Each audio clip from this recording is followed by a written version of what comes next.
आणि गुलाल महापालिकांचा या आमच्या रोजच्या दैनंदिन कार्यक्रमात आज आपण छत्रपती संभाजीनगर महापालिकेचा आढावा घेणार आहोत। तिथलं राजकारण पाहणार आहोत, काय चाललंय छत्रपती संभाजीनगरमध्ये।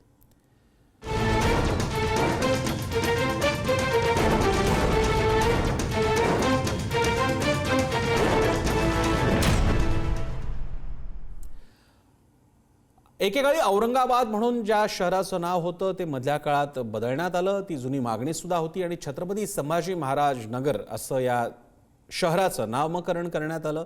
नामकरण झालं असलं तरी सुद्धा शहराच्या समस्या तितक्याच जुन्या आहेत जितक्या त्या अगदी कदाचित औरंगजेबाच्याही काळापासून असतील। शहराच्या विकासाला असलेल्या मर्यादा, शहराच्या नव्या या काळामध्ये असलेल्या नव्या अपेक्षा, बदललेली पिढी, या सगळ्या सकट छत्रपती संभाजीनगर नवीन काळामध्ये पाऊल टाकत असताना आणि इतक्या वर्षानंतर निवडणुका होत असताना तिथल्या नागरिकांच्या समस्या कोणत्या आहेत ते आम्ही जाणून घेतलं थेट संभाजीनगरवासियांकडून। पाहूयात काय म्हणतात संभाजीनगरवासी। छत्रपती संभाजीनगर महापालिकेची निवडणुकीची रणधुमाळी सध्या सुरू आहे। मात्र या शहरामधल्या काय समस्या आहेत, या शहरामध्ये नेमकं काय काय आवश्यकता आहे, या सर्वांची जाण असलेले विविध संस्थेचे पदाधिकारी आपल्यासोबत आहे। गेली अनेक वर्ष अनेक दशकं हे या शहरामध्ये काम करत आहेत। या सर्वांशी आपण विचारूयात नेमकं त्यांना काय वाटतं की पुढची जी महानगरपालिकेत बसणारे महापौर आहे किंवा कमिटी आहे, जे सदस्य आहेत ते कसे असावेत आणि काय काय सुधारणा शहरामध्ये केली गेली पाहिजे। सुरुवात करूया डॉक्टर जोशी मॅडम यांच्याकडून। नेमकं काय वाटतं मॅडम तुम्हाला? संभाजीनगरची रहिवासी म्हणून मला अनेक वर्षाचा जो प्रश्न महत्त्वाचा वाटतो तो पाणी प्रश्न इथं आहे। संभाजीनगर शहर हे विविध कारणांनी आज वाढताना आपल्याला दिसतं। अतिवृष्टी असेल, दुष्काळ असेल, कोरोनाचा काळ असेल, विविध वस्त्या इथं वाढतात आणि 200 वस्ती अशा आहेत ज्याच्यामध्ये महानगरपालिकेचं पाणी हे जातच नाहीये। मग अशा वेळेस लोकांना बोरचं पाणी असतं किंवा विकत पाणी घ्यावं लागतं आणि ह्या प्राणी प्रश्नामध्ये सर्वात जास्त कोणती जर होरपळत असेल तर ती व्यक्ती असते महिला। स्वच्छता पाहिजे ती नाही आहे आणि गरीब माणूस, आम्ही ज्यांच्यासाठी काम करतो, नीडी लोक, ज्यांना घाटीमध्ये, ज्यांच्याकडे घर नाही, ज्यांच्याकडे काही नाही, असे जे विकलांग आहे, या लोकांसाठी सुद्धा काहीच व्यवस्था नाही आहे। पहिल्यांदा मी सांगते स्मार्ट सिटी कुठं आहे? स्मार्ट मला हे दाखवा।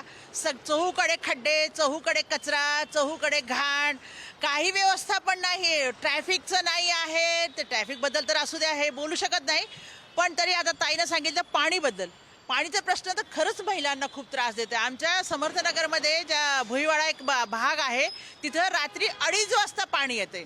आता 2:30 वाजता जर पाणी येते तर ती बाईनं केव्हा पाणी भरावं आणि केव्हा झोप करावी? महानगरपालिकेच्या माध्यमातून महिलांना स्वच्छतागृह नाही। दुसरी गोष्ट की महिलांना अत्याचाराच्या संदर्भातल्या घटना वाढण्याचं कारण महिला सुरक्षेचा प्रश्न, रस्त्यावर अंधार असतो, लाईट, पाणी, नळ, या ज्या बेसिक सुविधा आहे या सुद्धा महिलांना नाहीये। आणि स्मार्ट सिटी आपण म्हणतो, आज आपण बघतो की आज छत्रपती संभाजीनगरच्या क्रांती चौक सारख्या एरियात आपण उभा असताना इथे सुद्धा महिलांना वॉशरूमची व्यवस्था नाहीये। महानगरपालिकेने काही वर्षापूर्वी एक सायकल ट्रॅक या क्रांती चौक पासून गोपालटीपर्यंत बनवला होता। आज त्या सायकल ट्रॅकची अवस्था कशी झालेली आहे, त्याच्यावर कोट्यवधी रुपये खर्च करण्यात आले होते। मुळात मला सगळ्यात ही महत्त्वाची अपेक्षा ही आहे की जो कोणी लोकप्रतिनिधी असेल, जो कोणी महापौर असेल, त्या व्यक्तीला या सामाजिक संस्थेची किंवा सामाजिक रस्त्यांच्या समस्येची जाण असणं अत्यंत आवश्यक आहे। लोकांना दैनंदिन जीवनात भेडसावणाऱ्या समस्या कोणत्या आहेत या सगळ्या त्यांनी बघायला पाहिजे, या त्यांनी स्वतः समजून घ्यायला पाहिजे। तो प्रतिनिधी जनतेमध्ये आहे का हे सगळ्यात पहिले बघायला पाहिजे। प्रत्येक ठिकाणी कचरा दिसतो, प्रत्येक ठिकाणी घाण दिसते। आज आपण छत्रपती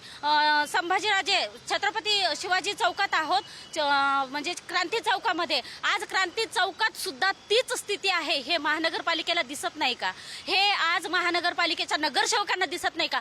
अनेक वेळा निवेदन देऊन सुद्धा आज छत्रपती शिवाजी महाराजांच्या आजूबाजूला फक्त घाण असते। त्या कुत्र्यांची व्यवस्थित विल्हेवाट लावा, ज्यांच्यासाठी 4 प्रभागात 2 प्रभागात मिळून असं काहीतरी एक सेपरेट दवाखाने, त्यांचे बंदोबस्त, बंदिस्त सभागृह। कुत्र्यांचं पॉप्युलेशन खूप झालेलं आहे आणि त्यासाठी महानगरपालिकांनी ऑलरेडी एक एजन्सी नियुक्त केलेली आहे ज्याची ती नसबंदी कार्यक्रम राबवत आहे। त्यामध्ये मला असं जाणवलेलं की त्याच्यामध्ये खूप सारे फ्लॉज आहेत आणि त्याच्यात आपण अजून कसं काय चांगलं करू शकतात की फर्स्ट ऑफ ऑल पहिली गोष्ट की एक एजन्सीला काम देऊन उपयोग होणार नाही। मला वाटतं अजून 2-3 एजन्सीज ॲड व्हायला पाहिजे। कॅमेरा पर्सन अमोल वाघुलेसह मी सचिन चिरे, पुढारी न्यूज, छत्रपती संभाजीनगर। आणि याबद्दल बोलण्यासाठी थेट संभाजीनगरच्या राजकारणातले प्रमुख चेहरे आपल्यासोबत आहेत. त्यांच्याशी आपण संवाद साधणार आहोत. किशोर शितोळे, जिल्हाध्यक्ष भाजपचे, राजेंद्र जंजाळ, जिल्हाध्यक्ष शिवसेनेचे, इसाक खान, माजी नगरसेवक MIM, विनोद काकडे, कार्यकारी संपादक आमच्या स्थानिक पुढारीचे, दैनिक पुढारी आवृत्तीचे. सगळ्यांचं स्वागत. मी पहिल्यांदा काकडेंकडे जातो की आता संभाजीनगर समोरच्या नेमक्या काय समस्या आहेत आणि सगळे अर्थातच सत्ताधारी विरोधक एकमेकांवरती आरोप प्रत्यारोप करणारच. मात्र या काळामध्ये संभाजीनगरचे प्रमुख असे कोणते मुद्दे आहेत की ज्याबद्दल भोवती ही निवडणूक फिरणार आहे? काकडेजी, आपण जर बघितलं तर सर्वात महत्वाचा मुद्दा असणार या निवडणुकीत तो सार्वजनिक आपलं पाणी पुरवठ्याचा. आज संभाजीनगरला गेले 8 दिवस पाणी पुरवठा होत नाही. गेल्या 2007 पासून हा प्रश्न प्रलंबित आहे. 2007ला ही योजना सुरू करण्यात आली होती संभाजीनगरसाठी, जी 700 कोटी रुपयांची योजना होती. आज ती योजना 2700 कोटी रुपयांवर गेली आहे. मात्र आजपर्यंत ही योजना पूर्ण झालेली नाही. आपण असं आपण बघतोय की आज जे एकमेकाविरोधात लढतायत सध्या निवडणुकीत, सेना, भाजप आणि उभाठा, हे तिघेही गेल्या 30 वर्षांपासून या सत्तेवर आहेत महानगरपालिकेत. आता यांना हे सध्या एकमेकांविरुद्ध लढतायत. जेव्हा हे मतदारांसमोर जातील तर त्यांना हा प्रश्न, याचं उत्तर द्यावं लागेल की हा पाणी प्रश्न नेमका कधी सोडणार आहे. बरं, सगळ्यात मोठी मेजर हा विषय चालेल या निवडणुकीत. बरं, मी MIM कडे जातो आणि त्यानंतर शिवसेना आणि भाजपकडे. त्यातून प्रेक्षकांना फक्त माहीत असावं म्हणून ही शिवसेना भाजप राज्याच्या पातळीला युती असली तरी संभाजीनगरमध्ये मात्र हे दोघे वेगवेगळे आहेत आणि प्रमुख लढत त्यांच्यामध्येच आहे असं म्हटलं जात आहे. पण पहिल्यांदा मी इसाक खान यांच्याकडे जातो. इसाक खानजी, सगळ्या प्रश्नांकडे तर मी येणार आहे छत्रपती संभाजीनगरमधल्या. मात्र माझा थेट पहिला प्रश्न आहे की तुमचे जे संभाजीनगरमधले सगळ्यात मोठे नेते आहेत इम्तियाज जलील, यांच्यावर तिकीट वाटपासाठी पैसे घेतल्याचा आरोप होतोय. आज तर त्यांच्या गाडीवर दगडफेक झाली. कोण होते हे लोक? या आरोपाबद्दल तुमचं काय म्हणणं आहे? ये जो आरोप लगा रहे हैं MIM पार्टी के ऊपर, जो खासदार इम्तियाज जलील साहब ने 1 रुपया किसी से, 1 पैसे की भी कोई डिमांड या किसी को भी नहीं दिया. मेरे को इससे पहले 2015 में टिकट दिए थे, 1 रुपया नहीं दिए. आज भी मेरे को एक टिकट दिए तो 1 रुपया नहीं दिए. आज जो ये जो घोल हुआ, ये यहाँ की जो स्थानिक कांग्रेस पार्टी के जो लोग हैं उनके पैर के नीचे की जमीन निकल गई करके ये मजलिस इत्तेहादुल मुस्लिमीन के ऊपर ऐसे झूठे और ऐसे इल्जाम लगा रहे. आप हमारे साथ में 10 साल थे, 10 साल हम अच्छे थे और आपको टिकट कुछ कारण से अगर नहीं दिया गया पार्टी ने तो आप हम लोग बुरे हो गए. ये चीज नहीं चलेंगे. औरंगाबाद की जनता, खासतौर से ये हमारी जो एरिया की जनता है, ये अच्छी तरह जानती है. और दूसरी जो बात है कि भाई महाराष्ट्र के अंदर कुछ लोग कह रहे हैं कि भाई बीजेपी के साथ में MIM ने युति की अकोला के कोई, इसमें तो हमारी दूर दूर तक ये गंगा के 2 किनारे बीजेपी और MIM कभी भी एक साथ मिल नहीं सकती. और आज जो मसला हुआ, महाराष्ट्र ने देखा कि इम्तियाज जलील के ऊपर किसी तरीके से हमला हुआ, तो ये हम एक निंदा करते हैं और एक शर्मनाक बात है कि एक राजनीतिक दल के ऊपर, एक बड़े नेता के ऊपर ऐसा कोई हमला कराना ये लोकतंत्र के लिए अच्छी बात नहीं है. मी यानंतर शिवसेना आणि भाजपकडे जाईन. पहिल्यांदा मी जातोय राजेंद्र जंजाळ यांच्याकडे. राजेंद्र जंजाळजी, मला हे पहिल्यांदा समजावून घ्यायचं आहे की तुमच्याकडे बघायचं, म्हणजे तुमच्या पक्षाकडे बघायचं कसं? यापूर्वी शहरात सत्तेवर असलेला पक्ष म्हणून बघावं तर त्या पक्षाची 2 आता भाग झालेले आहेत. सत्ताधारी म्हणावं तर तुम्ही भाजपवर टीका करणार आहात. भाजपवर टीका करावी तर भाजप शिवसेना एकत्र होते आधी सुद्धा, आता मात्र वेगळे लढतायत. तर माझा तुम्हाला प्रश्न आहे की आता या क्षणी भाजप आणि तुमचं नातं कसं आहे संभाजीनगरमध्ये? नाही, भाजप आणि आमचं नातं जे आहे ते खऱ्या अर्थानं आमची युती जरी महाराष्ट्रामध्ये असली आणि आज इथं कार्यकर्त्याच्या आग्रहास्तव जरी आम्ही विरोधी म्हणून लढत असलो तर आमची मैत्रीपूर्ण लढत आहे. आम्ही कुठे एकमेकावर टीका करणार नाही. परंतु खऱ्या अर्थानं या छत्रपती संभाजीनगरच्या विकासाला नेमकं महानगरपालिकेच्या निवडणूक म्हणून सामोरे जात असताना काय काय केलं पाहिजे हेच आम्ही लोकांना जाऊन सांगणार आहे. आम्ही भाजप काय करतंय किंवा भाजपने काय केलं याच्यावर चर्चा न करता येणाऱ्या काळामध्ये निश्चितच आम्ही शहरासाठी काय चांगलं करू शकतो, शहराच्या विकासासाठी काय चांगलं करू शकतो, हे सगळं घेऊन लोकांच्या समोर जाणार आहे. भाजपला पण माझा हाच प्रश्न असेल किशोर शितोळेजींना. किशोर शितोळेजी, जर का एकमेकांच्या बाबतीत वाद नाहीये, मैत्रीपूर्ण लढत आहेत, तर मग जनतेनं भाजपला मतदान करताना आम्हाला भाजपचा महापौर हवाय म्हणून मतदान करायचंय का युतीचा महापौर होणार आहे म्हणून मतदान करायचंय? कारण मैत्री कायम असं तुम्हीच म्हणताय. अगदी बरोबर आहे. आज राजेंद्र भाऊंनी आता आपला सांगितलं की आम्ही कार्यकर्त्यांच्या आग्रहास्तवर आम्ही निवडणूक लढतोय आणि यामध्ये आमचा मुद्दा जो आहे तो विकासाचा मुद्दा आहे. आम्ही विकासाच्या मुद्द्यावर विकसित छत्रपती संभाजीनगर एक सामान्य नागरिकाच्या मनातलं सुंदर सुनियोजित आणि ते का नाही झालं? 10 संभाजीनगर वर्ष निर्माण सत्ता करणं तुमची हे भारतीय आणि जनता शिवसेना पक्षाचं. कुणाची का असेना पण संभाजीनगरवरती तुमच्या सगळ्यांची सत्ता होती. 10 वर्षाची आता सत्ता बऱ्यापैकी राज्यातही तुम्हाला मिळालेली आहे, केंद्रातही राहिलेला आहे. एक नामकरण बदल जर का विचार केला की ज्याची मागणी पहिल्यापासून होती ते सोडलं तर मग विकसित संभाजीनगर सोडून द्या. विकसित पाण्याचे गटर मीटर वॉटरचे मुद्दे सुद्धा अजून का नाही? संभाजीनगरमध्ये अनेक ठिकाणी अस्वच्छतेचं साम्राज्य, जुन्या वस्त्या, ट्रॅफिकचा प्रश्न, हे मुद्दे अजूनही का बाकी राहिलेत? मग बघा, ज्या वेळेला आम्ही महानगरपालिकेच्या सत्तेत होतो त्यावेळेला उद्धव बाळासाहेब ठाकरेंची शिवसेना होती आणि आम्ही लहान भाऊ होतो आणि त्यावेळेला माननीय मुख्यमंत्री देवाभाऊ असतील किंवा केंद्रातून आलेला निधी, मग भूमिगत गटारचे 450 कोटी असतील किंवा बसेसचे 90 कोटी असतील, घनकचऱ्याचे 110 कोटी असतील, ह्या सगळ्या मोठ्या रकमा या सगळ्या उभाटाच्या नगरसेवकांनी गिळंकृत केल्या. त्यानंतर पाण्याची योजना होती, माननीय मुख्यमंत्री देवाभाऊ आले, आमचे कॅबिनेट मंत्री अतुल सावे साहेबांनी 1680 ची योजना टेंडर केलं आणि ते टेंडर दुर्दैवाने उद्धव बाळासाहेब ठाकरे मुख्यमंत्री झाले आणि तेव्हापासून जी फाईल त्यांनी मातोश्री ते संभाजीनगर फिरवत ठेवली, संभाजीनगरकरांना आजपर्यंत त्यांनी तहानलेलं ठेवलं. पण पुन्हा देवाभाऊ आले आणि 1000 कोटी केंद्रातून घेऊन आज 2700 कोटींची पाण्याची योजना 85% पूर्ण झालेली आहे आणि आता दर 15 दिवसाला माननीय देवाभाऊ इथे हायकोर्ट असं एक कमिशन तयार होऊन त्याचं मॉनिटरिंग होत आहे आणि मार्च पर्यंत आम्हाला पाणी मिळेल अशी आता फिजिकल इथली परिस्थिती आहे. हे रस्त्यांचं रुंदीकरण असेल, खड्डेमुक्त शहर असेल, आपण पाहिलं की खड्ड्यांचं शहर म्हणून ठाकरेंच्या काळामध्ये होतं, आता देवाभाऊंनी सगळे निधी देऊन सगळे खड्डे मुक्त शहर केलेलं आहे, रस्त्यांचं रुंदीकरण सुरू केलेलं आहे, अतिक्रमण मुक्त शहर सुरू केलेलं आहे आणि सगळ्यात मोठा आम्हाला जर कोणती देणगी देवाभाऊंनी दिली असेल तर दिल्ली मुंबई इंडस्ट्रियल कॉरिडॉर हा 1,12,000 कोटींची गुंतवणूक असलेला मोठा इंडस्ट्रियल कॉरिडॉर आम्हाला दिलाय आणि त्याच्या सामोरं जाण्यासाठी, या DMIC ला सामोरं जाण्यासाठी एक सुंदर, चांगलं, सुनियोजित असं शहर आम्ही निर्माण करणार आहोत. ट्रिपल इंजिन म्हणून आम्हाला हे संभाजीनगर हवंय. आम्हाला कोणत्याही धार्मिक दंगली, समाजातलं अशांतता निर्माण करण्यासाठी नाही. आत्ताच तुम्ही म्हणालात की MIMच्या खासदार जलील साहेबांच्या गाडीवर हल्ला झाला, हा स्टंट आहे, हास्यास्पद आहे. आज त्यांची सभा आहे, लोक यायला तयार नाहीयेत आणि मग सहानुभूती मिळवायची आणि एक गर्दी जमा करायची, हा त्यांचा जुना फॉर्म्युला आहे. पण ही MIMची विचारधारा कायम समाजामध्ये अशांतता निर्माण करणारी, हा सगळा समाज ओळखायला लागलाय. मी खरं तर काकड्यांकडे जाणार होतो पण काकड्यांकडे जाणार एकदम इसाक खान यांच्याकडे जाए. इसाक खान जी, शायद आपने सुना होगा किशोर शितोड़े जो बीजेपी के हैं कह रहे हैं कि आज जो कुछ हुआ, जो कुछ कथित तौर पे हमला हुआ इम्तियाज जलील जी पे, वो कोई हमला वगैरह नहीं था, स्टंट था, पेड वर्कर थे. क्योंकि ऐसा अगर हमला होता है तो आपके आज होने वाले सभा को लोगों का प्रतिसाद मिलेगा, लोग वहां पे आएंगे, कौम के लोग आएंगे.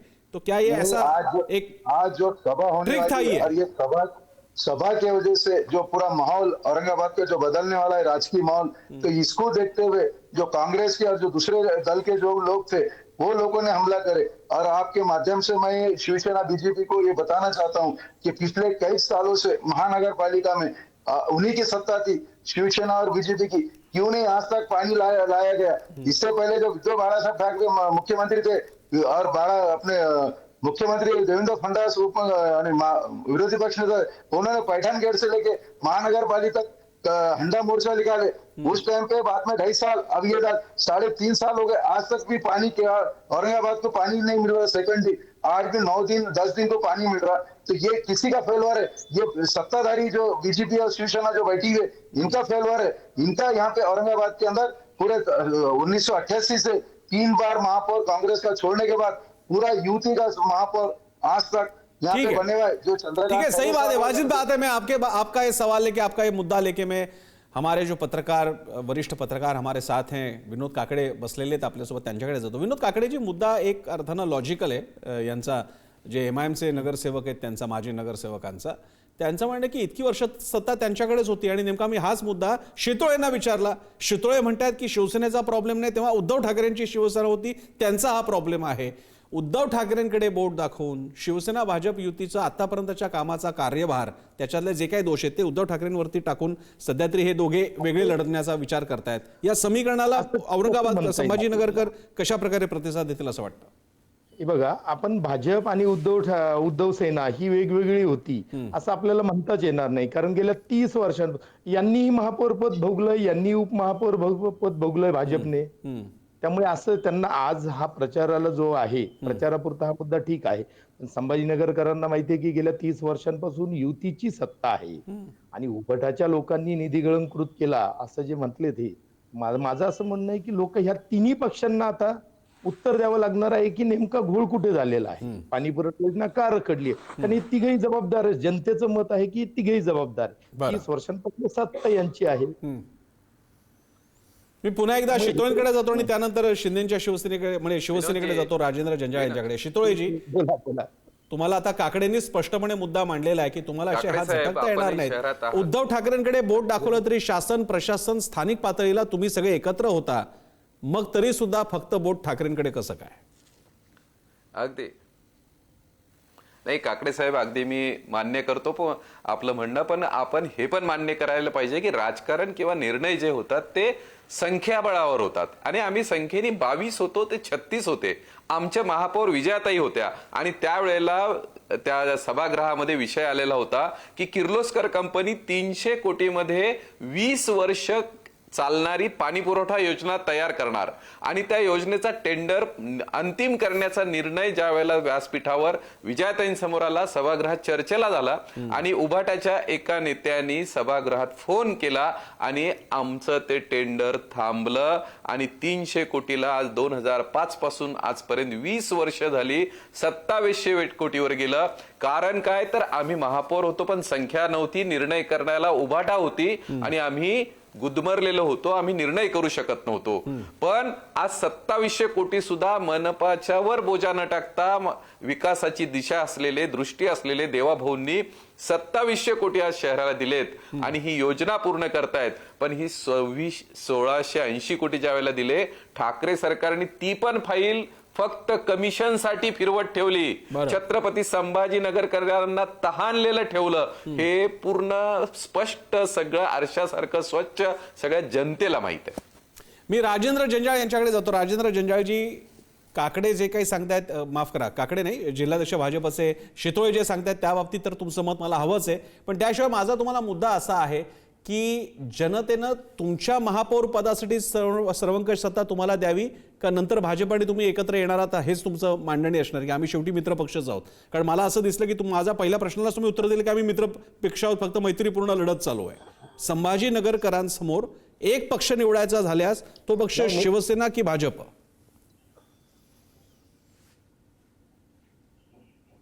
नाही, निश्चित एक पक्ष निवडायचा झाला तर ते शिवसेनाच निवडतील. कारण मागच्या 2.5-3 वर्षामध्ये ज्या वेळेस एकनाथरावजी शिंदे साहेब या महाराष्ट्र राज्याचे मुख्यमंत्री होते आणि त्यांच्या काळामध्ये ते नगरविकास मंत्री असताना या शहराला 3000 कोटी रुपयाचा निधी रस्त्यासाठी उपलब्ध करून दिलाय. नाव तर छत्रपती संभाजीनगर दिलंयच, परंतु खऱ्या अर्थानं या शहराची ज्या पद्धतीने शहर वाढत होतं ते वाढलेल्या शहरामध्ये मग पडेगाव मिटमिटा असेल, त्यानंतर हर्सुल असेल, त्यानंतर सातारा देवळी असेल, या सगळ्या भागामध्ये ड्रेनेज लाईन साठी त्यांनी एक DPR तयार करून प्रत्येकाला 400-400 कोटी रुपये या ठिकाणी दिलेली आहे. आणि अनेक विकासाचे जे काम आहे ते खऱ्या अर्थाने तेव्हापासूनच मला असं वाटतं की सुरुवात या शहरामध्ये झालेली. एका काळामध्ये छत्रपती संभाजीनगर शहराला पूर्ण जगात ओळख काय होती, ते खड्ड्याचं शहर आहे अशी एक बदनामी आमच्या शहराची झाली होती. पण आज बघा, आज मुंबई पासून आपण निघालो तर ह्या शहरात कोणाच्याही घरापर्यंत जाईपर्यंत म्हणजे इसा यासीन साहेबाचे जे नेते इम्तियाज जलील साहेब त्यांच्या मन्नत बंगल्या समोर जाईपर्यंत सिमेंट कॉन्क्रीटचा रस्ता संपत नाही, एवढं काम या ठिकाणी झालेलं आहे. आणि निश्चितच लोक जेव्हा विकास बघतात आणि तेव्हा त्या पद्धतीने त्या नेत्याला ते मतदान करत असतात.